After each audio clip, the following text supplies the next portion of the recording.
तो फिल्म की शुरुआत होती है और स्पेस में रिया नामी एक लड़की को दिखाया जाता है। डर कर वो एकदम से उठती है तो देखती है कि स्पेस स्टेशन की हालत काफी बिगड़ी हुई थी। उसके सर पर भी एक जख्म था। वो कौन थी, कहाँ से आई थी, क्यों आई थी, कुछ याद नहीं था उसे। स्पेस स्टेशन में वार्निंग अलार्म्स बज रहे थे, सिस्टम रीसेट करने का ऑर्डर दिया जा रहा था। टॉर्च लिए चेक करने के लिए आगे बढ़ती है तो एक कैबिन में उसे सारे क्रू मेंबर्स की लाश मिलती है। इनके साथ क्या हुआ था, यही सोचते हुए वो आगे बढ़ती है तो स्पेस स्टेशन के गेट पर पहुंच जाती है। उनका स्पेसशिप किसी और प्लेनेट पर है जहां रिया बिना मास्क लगाए निकल जाती है। यहाँ बर्फबारी हो रही थी, चारों तरफ पहाड़ ही पहाड़ थे और रिया को यहाँ कुछ इंसानी लाशें भी दिखती हैं और कुछ ही दूर जाने पर उसे अपना एक साया दिखाई देता है जो कुछ ही देर में गायब हो गया क्योंकि वहाँ अजीबोगरीब पिंक और ब्लू रोशनी फैलने लगी थी और उसी की वजह से रिया को सांस लेने में भी मसला होने लगा था। वो बहुत मुश्किल से भागते हुए अपनी स्पेसशिप तक वापस आई। अंदर आते ही पास के एक वियन से उसे अपने क्रू मेंबर्स याद आए जिनकी बातों से हमें पता चलता है कि जिस प्लैनेट पर ये लोग थे उसका नाम KOI था, जिसका निकनेम इन्होंने ऐश रख लिया। खैर रिया का ये वियन खत्म हो जाता है और प्रेजेंट पे हम देखते हैं कि वो अपनी गर्दन पे एक चिप लगा रही थी जिसे लगाते ही उसे सुकून मिल जाता है और फिर वो नहाने चली जाती है। नहाते हुए हम उसकी पूरी बॉडी पर खून ही खून देखते हैं। दोबारा से वो स्पेस स्टेशन को चेक करने लग जाती है। उसे एक बुक मिलती है जिसमें स्पेस शटल के बारे में लिखा हुआ था और अपनी एक वीडियो भी दिखती है जिस वीडियो से उसे अपने बारे में काफी कुछ पता चल जाता है। यही पढ़ते हुए अचानक उसे अपने इर्द गिर्द से किसी की आवाज महसूस होती है। वो डर कर एयरलॉक के पास छुप जाती है और आहिस्ता आहिस्ता आगे बढ़कर देखती है तो वहाँ एक स्पेस सूट पहना आदमी था जो उसे अपने लिए खतरा लग रहा था। वो उसे मारने का सोच ही रही थी कि उस आदमी ने अपना हेलमेट उतार कर उसे बताया कि मैं तुम्हारा ही साथी हूँ। ब्रियन इस मिशन का इंचार्ज था। वो रिया को बताता है कि रिया के ही मदद बुलाने की वजह से वो यहाँ पर उसकी मदद करने के लिए आया था, लेकिन रिया को ऐसा कुछ याद नहीं था कि वो मुसीबत में कब आई और उसने कब किसी को मदद के लिए बुलाया। यहाँ की हालत और जगह जगह लाशें देखकर वो उससे पूछता है कि क्या ये सब क्लार्क ने यानी उनके दूसरे मेंबर ने किया है। रिया उसकी बात का जवाब नहीं दे पाती तो ब्रियन उसे बताता है कि क्लार्क की वजह से ही तुमने मुझे मदद के लिए बुलाया था, लेकिन रिया को कुछ भी याद नहीं आ रहा था। खैर कुछ देर बाद ब्रियन रिया को एक बेड पे लेटा देता है और एक रोबोटिक मेडिकल मशीन के जरिए उसकी पूरी बॉडी चेक करता है। साथ ही साथ वो रिया को अपने मिशन के बारे में भी याद करवाने की कोशिश करता रहा। वो बताता है कि अर्थ में बहुत ज्यादा पॉपुलेशन होने की वजह से ये लोग इंसानों के रहने के लिए एक नया प्लैनेट ढूंढने के लिए निकले थे। ये उनका पहला मिशन नहीं था, पहले 6 मिशन ये लोग कर चुके हैं जो सब के सब फेल हो चुके थे।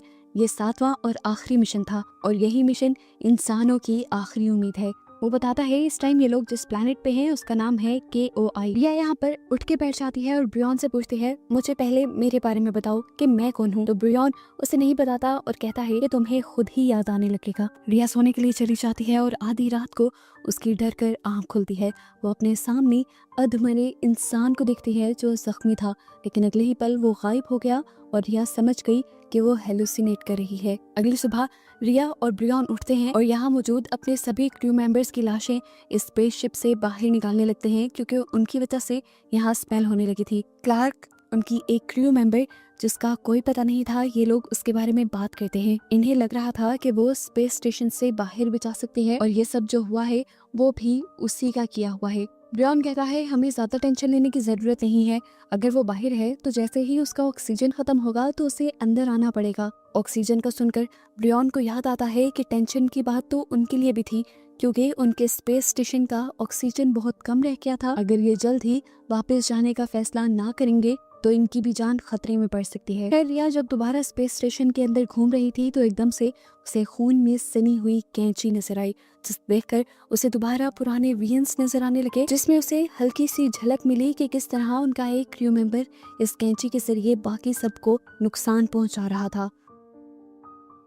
अभी वो ये सब सोच रही थी कि यहाँ पर ब्रियन आ गया जिसने उसे बताया कि बाहर प्लैनेट पे एक बहुत बुरा तूफान आ रहा है जबकि रिया यहाँ उसे खुशखबरी देती है कि उसे पास्ट के बारे में थोड़ी थोड़ी बातें याद आने लगी हैं। इनकी बातों के दौरान यहाँ पर दोबारा अलार्म बजने लगते हैं और इन्हें पता चलता है कि इनके स्पेस स्टेशन का ऑक्सीजन लेवल तेजी से कम हो रहा है। ऐसा इसलिए था कि तूफान की वजह से स्पेस स्टेशन में कहीं पे डैमेज हो गया था, जिसे जल्दी रिया ढूंढ कर रिपेयर भी कर देती है। लेकिन अफसोस की बात ये थी कि ये लोग अपना 30% ऑक्सीजन खो चुके थे, जो लगभग इनके 10 दिन का सहारा था। इन्हें अपने स्पेस स्टेशन की सप्लाईज को पूरा करने के लिए यहाँ से जाना पड़ेगा। लेकिन रिया ये कहते हुए यहाँ से जाने से मना कर देती है कि हो सकता है उनकी क्रू मेंबर क्लार्क अभी भी जिंदा हो और वो उसे छोड़कर नहीं जा सकती। ये सुनकर ब्रियन को गुस्सा आ जाता है और वो रिया पर चिल्लाकर कहता है कि तुम्हें मेरी बात माननी पड़ेगी क्योंकि मैं ही यहाँ का कैप्टन हूँ। रिया जरा सहम सी गई थी, दिमागी हालत उसकी पहले ही ठीक नहीं थी। उसकी तबीयत को ठीक करने के लिए ब्रियन ने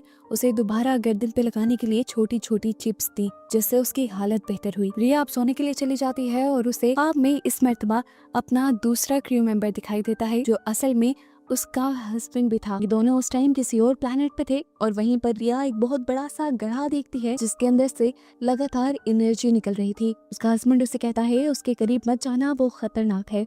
और बस इसी के साथ उसका ये ख्वाब खत्म हो जाता है। रिया की आंख भी खुल जाती है और वो अब सब कुछ जानने के लिए यहाँ की फुटेजेस देखना शुरू करती है। वो पहले दिन की फुटेज निकालती है जहाँ पर ब्रियन ने काफी सारे क्रू मेंबर्स को बाहर छानबीन करने के लिए भेजा था और यही इसी प्लेनेट पर इन्हें एक बहुत बड़ा सा गड्ढा भी दिखा था। ये लोग उसे देखकर हैरान हो गए क्योंकि उसके अंदर एक अजीब किस्म का लिक्विड था, जिसे देखने पर ये लोग समझ जाते हैं कि ये नेचुरल नहीं हो सकता, इसे किसी ने बनाया है। और अगर किसी ने यहाँ बनाया था तो इसका ये भी मतलब था कि कोई एलियन क्रिएचर यहाँ पे रहती है। यहाँ पर उनका एक साथी इस गड्ढे के अंदर जब देखने की कोशिश करता है तो गड्ढे के अंदर से एक एनर्जी निकलकर उसका सर फाड़ देती है और प्रेजेंट में रिया ये देखकर डर जाती है। ये वीडियो देखते हुए ही ब्रियन यहाँ आ जाता है और रिया को भी समझ आ जाती है कि ब्रियन पहले से ही जानता था कि ये प्लेनेट बहुत खतरनाक है, लेकिन वो रिया को ये सारी बात इसलिए नहीं बता रहा था क्योंकि वो अपने इस आखिरी मिशन को फेल होता नहीं देख सकता था। यहाँ पे रिया ये भी समझ जाती है कि वो जो छोटे छोटे पैचेस ब्रियन उसे देता है वो उसकी मेमोरीज को भुलाने के लिए है, ताकि उसे कुछ याद ना आए और वो सिर्फ मिशन पे फोकस करे। लेकिन अब जब रिया को काफी सारे फ्लैशबैक और काफी सारी चीजें याद आ चुकी थी तो उसने फैसला किया कि वो बिना अपनी क्रू मेंबर क्लार्क को छोड़े यहाँ से कहीं नहीं जाएगी। साथ ही वो ये भी पता लगा के रहेगी कि उनके बाकी क्रू मेंबर्स के साथ क्या हुआ था। उसकी ये बात सुनकर ब्रियन उसकी गर्दन पर 2 छोटी छोटी और चिप्स लगा देता है और उसे उसके कमरे में सुला देता है। उसके जाते ही रिया अपनी गर्दन से ये पैचेस उतार देती है। ये उतारते ही रिया को एक और फ्लैशबैक आता है जिसमें वो अपने ही हस्बैंड को कैंची से स्टैब कर रही थी। दिखाया गया कि वो काफी बुरी हालत में था, ऐसा लग रहा था कि जैसे वो ज़ॉम्बी बन गया हो। रिया सोचती है कि जरूर वो बाहर से निकलने वाली एनर्जी के पोजेशन में आया होगा, उसके काबू में आया होगा। रिया को याद आ जाता है कि एक को तो उसने खुद ही स्टैब किया था, लेकिन बाकी लोगों के साथ क्या हुआ था ये उसे याद नहीं। रिया को लगता है कि उसकी दूसरी क्रू मेंबर क्लार्क भी उसके हस्बैंड की तरह उस एनर्जी के काबू में आ गई होगी। हस्बैंड को तो उसने खुद खत्म कर दिया था, पर रिया को लग रहा था कि जरूर क्लार्क ने ही बाकी सब क्रू मेंबर्स को मारा होगा। ये बात ब्रियन को बताने के लिए जब वो बाहर जाती है तो उसका सामना हो जाता है क्लार्क से, जो अब स्टेशन वापस आ चुकी है। रिया उससे बचते हुए पूरे स्टेशन में ब्रियन को ढूंढती है, लेकिन अब उसे ब्रियन कहीं नहीं मिल रहा था। वो जल्दी से अपना स्पेस सूट पहनकर उसे ढूंढने के लिए बाहर गई तो वहाँ पर उसे ब्रियन की लाश दिखी। जिस हालत में वो लाश थी, रिया को ज्यादा वक्त नहीं लगा ये समझने में कि उसे मरे हुए काफी वक्त हो चुका है। तो इतनी देर से जिस ब्रियन को वो अपने साथ देख रही थी, आखिर वो कौन था? अभी रिया ये सोच ही रही थी कि क्लार्क उसके पीछे आ गई उसे मारने के लिए।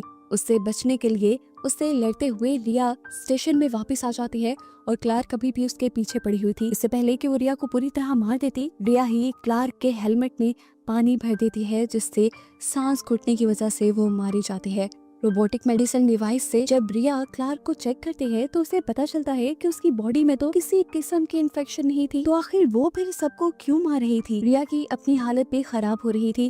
क्लार्क की बॉडी को उस प्लेनेट पे ही छोड़ने के बाद वो वापस जाने का फैसला करती है, लेकिन अब उसका स्पेस स्टेशन भी काम नहीं कर रहा था। उसकी हालत बिगड़ने लगी। अपनी तबीयत को बेहतर रखने के लिए उसने 2 चिप्स अपने गले पे लगा ली। जहन में इतनी उलझने चल रही थी, हालत उसकी फिर भी बेहतर नहीं हुई। उसने फैसला किया कि अब वो ब्रियन की बॉडी को चेक करेगी और देखेगी कि आखिर उसे मरे हुए कितना वक्त हो गया है। इस रोबोटिक मेडिसिन डिवाइस के जरिए उसे पता चलता है कि ब्रियन भी अब से 51 घंटे पहले यानी लगभग 2 दिन पहले मर चुका था और उसकी मौत उसके सर पे जोरदार होने वाले वार की वजह से हुई थी। इस चीज ने रिया को और भी ज्यादा कंफ्यूज कर दिया कि आखिर 2 दिन से वो जिसके साथ थी वो कौन था। दोबारा से स्पेसशिप में वार्निंग अलार्म्स बजने लगते हैं और रिया को किसी के अंदर आने की आवाज सुनाई देती है। ये एलियन भी हो सकता था। बड़े एहतियात से रिया चेक करने के लिए जाती है तो उसे दोबारा जिंदा ब्रियन नजर आता है। ब्रियन की लाश तो वो अभी देख कर आई थी, सामने कौन था वो पूरी तरह डर गई। तब इस ब्रियन ने बताया कि मैं तो तुम्हारी सोच का एक हिस्सा हूँ। रिया उसकी बात नहीं समझ पाती तो ये ब्रियन उसके सर के जख्म के अंदर दोनों उंगलियां डाल देता है और यहाँ से सीन्स एकदम से फ्लैशबैक में चले जाते हैं। वो दिन हमें दिखाया जाता है जिस दिन इनका स्पेसशिप इस प्लैनेट पे लैंड किया था। यहाँ आते ही सबसे पहले उन्हें वो गड्ढा दिखा जिसे पहले ही इनके स्पेस स्टेशन ने किसी एनर्जी के तौर पे सेंस कर लिया था। इनका एक क्रू मेंबर जैसे ही उस गड्ढे के अंदर झांकता है तो किसी मेट्रॉइड की तरह एनर्जी की रेज उसके ऊपर हमला कर देती हैं और वो वहीं मारा जाता है। यह हादसा इन सब के लिए बहुत ज्यादा शॉकिंग था। ये सब लोग फौरन अपने स्पेस स्टेशन के अंदर आ जाते हैं। खैर इन्हें अपने मिशन को नहीं भूलना था, इन्हें इस प्लैनेट की जांच करनी थी और इसे इंसानों के रहने के काबिल बनाना था। साइंटिस्ट हर रोज यहाँ की रिसर्च पे लग जाते हैं और यहाँ इन्हें छोटा सा पैरासाइट मिलता है। एक अजीब और सबसे डिफरेंट बात ये थी, ये था तो एक जिंदा जानवर, एक जिंदा पैरासाइट, लेकिन इसके अंदर मेटालिक प्रॉपर्टीज भी थी। आसान लफ्जों में कहें तो ये एक ही वक्त में एक जानवर की तरह भी बिहेव कर रहा था और एक रोबोट यानी एक मशीन की तरह भी बिहेव कर रहा था। ये लोग इस पैरासाइट के ही जरिए पता चलाने वाले थे कि इंसान यहाँ पर जिंदा रह सकते हैं कि नहीं। रिया जो कि साइंटिस्ट थी वो इस पैरासाइट पर एक्सपेरिमेंट्स करना शुरू कर देती है। वो इस पैरासाइट का एक छोटा सा टुकड़ा काट कर एक ट्रे पे रख देती है। वो चेक करना चाह रही थी कि ये खुद से बढ़ेगा या नहीं, लेकिन ये पैरासाइट उनकी सोच से भी तेजी से बढ़ता है। पीछे से रिया के हस्बैंड ने नोटिस कर लिया था और वो यही बात रिया को बताने ही आ रहा था कि एकदम से वो पैरासाइट बहुत बड़ा होकर उसके नाक के अंदर चला गया और उसकी बॉडी में जाते ही उसने उसके दिमाग के ऊपर कंट्रोल कर लिया। इसीलिए वो फौरन रिया के ऊपर हमला कर देता है और रिया अपने आप को बचाने के लिए अपने इस साथी को ही कैंची से स्टैब करते हुए मार देती है। अब ये पैरासाइट जो उसके हस्बैंड के अंदर था वो जल्दी से निकलकर उसके साथ खड़े एक दूसरे क्रू मेंबर के अंदर चला जाता है और अब उसके दिमाग पे भी वो कंट्रोल कर चुका था। अब ये आदमी रिया के ऊपर हमला करने ही वाला था कि रिया को बचाने के लिए यहाँ पर क्लार्क आ गई। रिया पहले ही पीछे गिर चुकी थी। उसने फौरन ब्रियन को आवाज दी क्लार्क की मदद करने के लिए और उस मॉन्स्टर को खत्म करने के लिए। ब्रियन जैसे ही यहाँ पर आता है तो वो मॉन्स्टर बना इंसान ब्रियन के ऊपर ही हमला कर देता है और उसके सर पे पीछे से स्टिक मारते हुए उसे भी यहाँ मार देता है। इससे पहले कि अब वही मॉन्स्टर बना इंसान क्लार्क के ऊपर भी हमला कर देता, रिया क्लार्क को यहाँ से बाहर भेज देती है, जबकि यहाँ ये मॉन्स्टर बना इंसान अब अपने दिमाग की ताकत से ही रिया को पोजेस करते हुए उसे अपने पास बुलाता है और उस पर हमला करने ही वाला होता है कि रिया को होश आ जाता है और वो उसे भी स्टैब करके मार देती है। लेकिन उसके अंदर का मॉन्स्टर नहीं मरता और वो उस आदमी के दिमाग से निकलकर अब रिया के सर के चोट के अंदर चला जाता है और रिया के पूरे जिस्म को कंट्रोल में ले लेता है। यानी ट्विस्ट ये था, इन्फेक्टेड असल में क्लार्क नहीं थी बल्कि रिया थी और इसी पैरासाइट के दिमाग को कंट्रोल करने की वजह से रिया अपनी सारी मेमोरी भी भूल चुकी थी। सीन्स प्रेजेंट में आते हैं और हम देखते हैं कि उस पैरासाइट ने पूरी तरह से रिया के माइंड पे कंट्रोल किया हुआ था। वही रिया को बताता है कि सामने जिस ब्रियन को वो देख रही थी वो सिर्फ हेलुसिनेशंस थे रिया के, जो ये पैरासाइट ही उसे दिखा रहा था। ये पैरासाइट उसे बताता है कि इंसानों ने पहले अर्थ को तबाह कर दिया और अब वो इस प्लैनेट को भी बर्बाद करने के लिए यहाँ पे आना चाहते हैं। हालांकि इंसान गलत है, इंसानों को तो खत्म हो जाना चाहिए। इस पैरासाइट ने ही रिया को कंट्रोल करते हुए क्लार्क को भी मरवा दिया था, क्योंकि ये पैरासाइट यानी ये एलियंस भी एक मिशन पे थे। वो रिया के साथ अर्थ पर जाने की प्लानिंग कर रहे थे और इंसानों को नुकसान पहुँचाने का भी प्लान कर रहे थे। वो सारे इंसानों को इसलिए नुकसान पहुंचाना या मारना चाहते हैं ताकि इंसान उनके प्लैनेट पर आकर उसे खराब न कर दें। एक इंटरेस्टिंग बात इस एलियन पैरासाइट के बारे में ये पता चलती है कि ये एलियन पैरासाइट किसी भी जानदार यानी लिविंग थिंग के साथ भी कनेक्शन बना सकता था और मशीन्स के साथ भी। इसी तरह उसने स्पेस स्टेशन के साथ भी लिंक बना लिया और साथ में रिया के साथ भी। मूवी के स्टार्ट होते ही जो वार्निंग अलार्म्स बज रहे थे वो गलत नहीं थे। स्पेस स्टेशन में सच में ये एलियन थे, लेकिन रिया को नजर इसलिए नहीं आए क्योंकि वो खुद रिया की बॉडी के अंदर थे। रिया को जैसे ही सारी चीजें याद आती हैं तो उसे समझ आ जाता है कि ये पैरासाइट उसके लिए और साथ ही साथ दुनिया के लिए बहुत ज्यादा खतरनाक साबित हो सकता है। वो फौरन ही अपनी रोबोटिक मेडिकल डिवाइस की मदद से अपनी सर्जरी करवाती है और उस पैरासाइट को अपने सर से बाहर निकलवा देती है। रिया की बॉडी से निकलने के बावजूद भी ये पैरासाइट शांति से नहीं बैठता, बल्कि ये जाकर ब्रियन की डेड बॉडी के अंदर चला जाता है और उसकी डेड बॉडी के अंदर तेजी से चेंजेस करते हुए उसे मॉन्स्टर बना देता है और फिर उसी मॉन्स्टर के जरिए रिया को भी मरवा देता है और ब्रियन की पूरी बॉडी पर कंट्रोल करते हुए उसकी बॉडी में तेजी से चेंजेस करता है और उसे एक भयानक मॉन्स्टर बनाते हुए उससे रिया पर अटैक करवा देता है। रिया उससे लड़ना तो चाह रही थी, लेकिन वो मॉन्स्टर उससे कई ज्यादा ताकतवर था। रिया अपने आप को इससे छुड़वा ही पाई, यही बहुत बड़ी बात थी। अब रिया अपना दिमाग चलाती है और यहाँ पे एक फायर गन लेते हुए उस मॉन्स्टर को जलाकर मार देती है, जिसके बाद फाइनली उसकी जान बच गई थी। मिशन तो ये उनका फेल हो गया था, लेकिन अब उसका दुनिया पे जाकर ये सारी इन्फॉर्मेशन देना बहुत जरूरी था। वो फौरन अपने स्पेस स्टेशन को वापस दुनिया की तरफ मोड़ देती है और जाते हुए उसे अपने सारे क्रू मेंबर्स याद आते हैं। मूवी के पोस्ट क्रेडिट सीन में हमें दिखाया जाता है कि रिया अपने मकसद में पूरी तरह कामयाब नहीं हुई थी। उसे लग रहा था कि उसने एलियंस से अपनी स्पेस स्टेशन को बचा लिया और वो अर्थ पे वापस चली जाएगी, लेकिन स्पेस स्टेशन को जब बाहर से दिखाया जाता है तो पता चलता है कि एलियंस ने पूरी तरह से इस पूरे ही स्पेस स्टेशन को अपने अंदर लपेटा हुआ था और वो भी रिया के साथ साथ जमीन की तरफ बढ़ रहा था और जमीन पे एक बहुत बड़ा खतरा आने वाला था। और बस यही दिखाते हुए ये मूवी यहाँ एंड हो जाती है।